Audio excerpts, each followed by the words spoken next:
একজন মানুষ যাকে নিয়ে প্রশংসা আছে, বিতর্কও আছে, কিন্তু বাংলাদেশ ক্রিকেটের ইতিহাসে সবচেয়ে বড় নামটা সাকিব আল হাসান।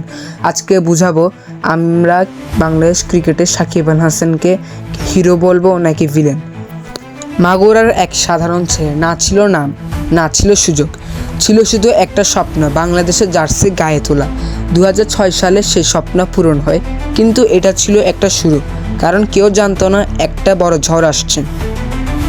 ব্যাট হাতে রান, বল হাতে উইকেট। সাকিব খেলতেন না, সাকিব যুদ্ধ করতেন। বাংলাদেশ যখন বিপদে, ক্যামেরা খুঁজে নিত একটাই মুখ, কারণ সবাই জানতো এই মানুষটা পারলে অসম্ভবকেও সম্ভব করতে পারবে।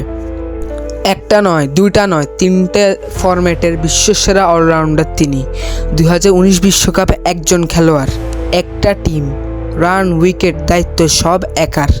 সেদিন বিশ্ব বুঝে গিয়েছিল সাকিব আল হাসান সবার থেকে আলাদা এবং সবার থেকে বিশ্বসেরা।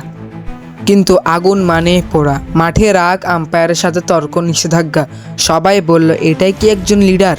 সমালোচনা ছিল ভয়ঙ্কর, কিন্তু প্রশ্ন একটাই, এই আগ্রাসন না থাকলে সাকিব কি সাকিব আল হাসান হয়ে উঠতে পারতেন?